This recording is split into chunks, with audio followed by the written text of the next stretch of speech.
Que la grâce et la paix vous soient données de la part de Dieu notre Père et de Jésus-Christ notre Seigneur. Amen. Le texte biblique de ce mardi 7 juillet 2026 est tiré du deuxième livre de Samuel au chapitre 23, du verset 8 au verset 39. Le thème qui nous conduit aujourd'hui est le suivant: accomplis vaillamment la mission du Seigneur. Prions. Père céleste, nous te remercions pour le privilège de nous rassembler autour de ta parole. Ouvre notre intelligence et dispose nos cœurs à recevoir ce que tu veux nous enseigner aujourd'hui. Que ton Esprit Saint éclaire notre méditation et nous donne la grâce non seulement d'écouter ta voix, mais aussi de mettre ta parole en pratique au nom de Jésus-Christ. Amen. 2 Samuel chapitre 23, du verset 8 au verset 39. Voici les noms de ceux qui ont été les combattants les plus courageux de David. Ishbal, le Hakmonite, faisait partie des meilleurs hommes de sa garde. On l'appelait aussi Adino l'Esnite. C'est lui qui a tué 800 hommes en un seul combat. Après lui, il y avait Élazar, fils de Dodo et petit-fils d'un homme d'Ahoua. C'était l'un des 3 combattants qui accompagnaient David dans une bataille contre les Philistins. Ceux-ci étaient rassemblés pour le combat. Les soldats d'Israël reculaient. Mais Élazar a résisté et il a tué des Philistins jusqu'à ce que sa main reste paralysée de fatigue sur la poignée de son épée. Ce jour-là, le Seigneur a donné une grande victoire à Israël. Quand les soldats sont revenus auprès d'Élazar, c'était seulement pour prendre les biens des morts. Il y avait encore Shama, fils d'Agé, de Harar. Un jour, les Philistins se sont rassemblés à Léhi. Là, il y avait un champ de lentilles et les soldats d'Israël ont fui devant eux. Mais Shama est resté au milieu du champ. Il a repris et il a battu les Philistins. Ainsi, le Seigneur a donné une grande victoire à Israël. Une autre fois, au moment de la récolte du blé, une troupe de Philistins avait installé son camp dans la vallée des Rephaïtes. Alors 3 soldats parmi les meilleurs de la garde sont venus trouver David dans la grotte d'Adullam. David était dans un endroit bien protégé et à ce moment-là, il y avait un groupe de Philistins à Bethléem. David a eu tout à coup un désir. Il a demandé: qui m'apportera à boire de l'eau de la citerne située à la porte de Bethléem? Alors les 3 combattants sont entrés de force dans le camp des Philistins. Ils ont pris de l'eau dans la citerne qui est à la porte de Bethléem. Ils l'ont emportée et l'ont présentée à David. Mais le roi a refusé de la boire. Il l'a offerte au Seigneur en la versant sur le sol. Il a dit: malheur à moi, Seigneur, si je bois de cette eau. Elle est comme le sang des hommes qui sont allés la chercher en risquant leur vie. Il n'a pas voulu la boire. Voilà ce que ces 3 combattants courageux ont fait. Et Bishaï, frère de Joab et fils de Sérouïa, faisait partie des meilleurs soldats de la garde de David. C'est lui qui, un jour, a utilisé sa lance contre 300 ennemis et qui les a tués. Ainsi, il est devenu aussi célèbre que le groupe des 3. Il était l'un des plus connus dans le groupe des 30. Il est même devenu leur chef, mais il n'a jamais fait partie du groupe des 3. Benaya, de Kabseel, fils de Yoyada et petit-fils d'un combattant courageux, a accompli beaucoup d'actions extraordinaires. C'est lui qui a tué les 2 combattants courageux de Moab. C'est lui aussi qui est descendu dans une citerne un jour où il neigeait. Et là, il a tué un lion. C'est encore lui qui a tué un Égyptien immense armé d'une lance.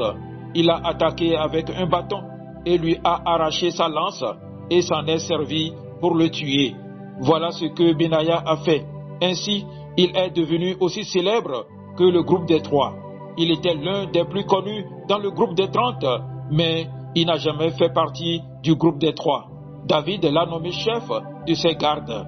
Dans le groupe des 30, il y avait aussi Asaël, frère de Joab, Elanam, fils de Dodo de Bethléem, Shama et Elika de Harod, Élès de Pélet, Ira, fils d'Iket de Tekoa, et Ebiezer d'Anotot, Mebounaï de Usha, Salmon d'Awa, Maraï de Notofa, Éleb, fils de Bana de Notofa, Itaï, fils de Ribaï de Gibéa, dans le territoire de Benjamin, Benaya de Piraton, Idaï des torrents de Gash, Abialbon de Beth Araba, Azmavet de Bahurim, Eliaba de Chalbon, un des fils de Hachem, Jonathan, Shama de Harar, Ahiam, fils de Sharar de Harar, Eliphelet, fils d'Ahaïbaï, et petit-fils d'un homme de Maca, Eliab, fils d'Aïtophel, de Gilo, Eshraï, de Carmel, Paraï, d'Arab,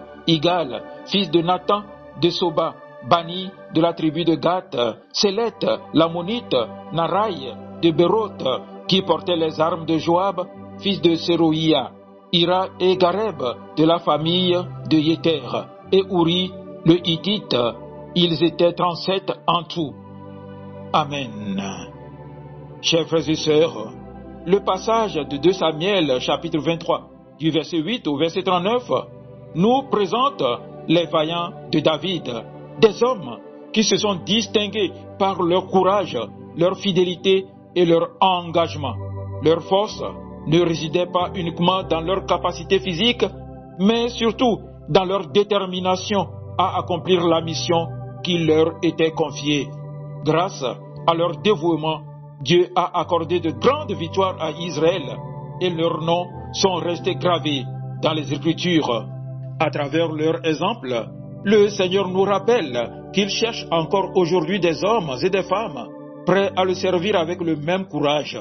Chaque croyant reçoit une mission et Dieu attend de nous que nous l'accomplissions avec foi, persévérance et fidélité. La mission du Seigneur exige du courage. Les premiers vaillants de David affrontèrent des ennemis nombreux et puissants. Josheb, Bashishebet, vainquit à lui seul des centaines d'adversaires. Éléazar continue le combat jusqu'à ce que sa main reste attachée à son épée. Shama défendit seul un champ de lentilles alors que tous avaient pris la fuite. Leur courage ne venait pas d'une confiance en eux-mêmes, mais de leur certitude que Dieu combattait avec eux.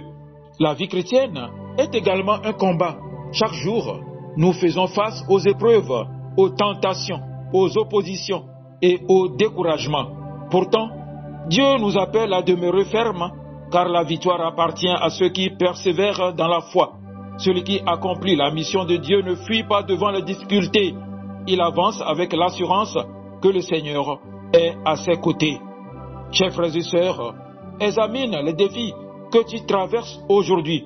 Au lieu de les considérer comme une raison d'abandonner, vois-les comme une occasion de démontrer ta confiance en Dieu. Continue de prier, de servir et d'obéir, même lorsque le chemin devient difficile. Le courage n'est pas l'absence de peur, mais la décision d'avancer malgré elle, en s'appuyant sur la force que Dieu donne. Lorsque David exprima le désir de boire l'eau du puits de Bethléem, 3 de ses vaillants traversèrent le camp des Philistins au péril de leur vie pour la lui rapporter. Ils ne l'ont pas fait parce qu'on leur avait ordonné, mais parce que leur amour et leur fidélité les poussaient à servir leur roi avec un dévouement exceptionnel. Cette attitude nous enseigne que servir Dieu ne consiste pas seulement à accomplir des obligations religieuses. Le véritable service naît d'un cœur rempli d'amour pour le Seigneur. Celui qui aime Dieu est prêt à lui offrir le meilleur de lui-même, même lorsque cela demande des sacrifices. Bien-aimé, mon frère, ma sœur, interroge-toi sur tes motivations. Serves-tu Dieu par habitude, par devoir ou par amour? Dans ta famille, ton église, ton travail ou ton ministère, offre au Seigneur un service sincère, joyeux et désintéressé. Les plus petits actes accomplis avec amour ont une grande valeur aux yeux de Dieu. Oui, Dieu honore ceux qui accomplissent fidèlement leur mission. Les noms de ces hommes ont été soigneusement conservés dans les Écritures. Beaucoup d'autres soldats ont certainement combattu, mais ces vaillants se sont distingués par leur fidélité et leur persévérance. Dieu n'oublie jamais ceux qui le servent avec sincérité. Il en est de même aujourd'hui. Même si notre travail passe parfois inaperçu aux yeux des hommes, le Seigneur voit chaque effort, chaque sacrifice et chaque acte de fidélité. Il récompense ceux qui persévèrent dans l'œuvre qu'il leur confie. Mon frère, ma sœur, ne te décourage pas si tes efforts ne sont pas reconnus. Continue de visiter les malades, d'encourager les faibles, d'enseigner, de prier, de donner ou de servir dans l'ombre. La récompense la plus importante ne vient pas des hommes, mais de Dieu qui voit tout et n'oublie jamais la fidélité de ses serviteurs. Bien-aimés, chacun possède une mission particulière. En parcourant cette liste, nous remarquons que tous les vaillants n'ont pas accompli les mêmes exploits. Certains ont remporté des victoires spectaculaires, d'autres ont simplement occupé fidèlement leur place. Pourtant, chacun était indispensable à l'œuvre de David. Dans l'Église également, Dieu distribue des dons différents et confie à chacun une responsabilité particulière. Certains prêchent, d'autres enseignent, encouragent, servent, évangélisent, administrent ou intercèdent. Aucune fonction n'est insignifiante lorsqu'elle est accomplie pour la gloire de Dieu. L'important n'est pas de comparer son ministère à celui des autres, mais d'accomplir fidèlement la mission que Dieu nous a confiée. Mon frère, ma sœur, découvre les dons que Dieu t'a accordés et mets-les au service de ton royaume. Ne cherche pas à occuper la place d'un autre et ne minimise pas ce que Dieu t'a confié. L'Église grandit lorsque chacun remplit fidèlement sa part avec humilité et persévérance. Les vaillants de David nous montrent que Dieu accomplit de grandes choses par des personnes entièrement consacrées à leur mission. Leur courage, leur fidélité et leur persévérance demeurent un modèle pour chaque croyant.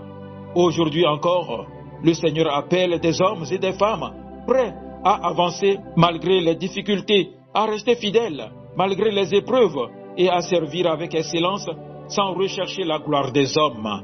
Alors, pose-toi ces questions. Quelle est la mission que Dieu m'a confiée? Suis-je fidèle à cet appel?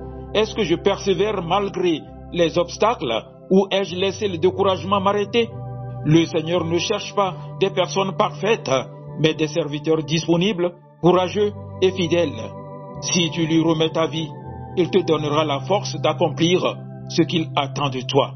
Décide aujourd'hui, mon frère, ma sœur, d'accomplir vaillamment la mission que le Seigneur t'a confiée. Un jour, lorsque la course sera achevée, la plus grande récompense ne sera pas les applaudissements des hommes, mais cette parole du Maître. C'est bien, bon et fidèle serviteur, tu as été fidèle en peu de choses, je te confierai beaucoup. Entre dans la joie de ton Maître. Amen. Agréable journée à vous tous.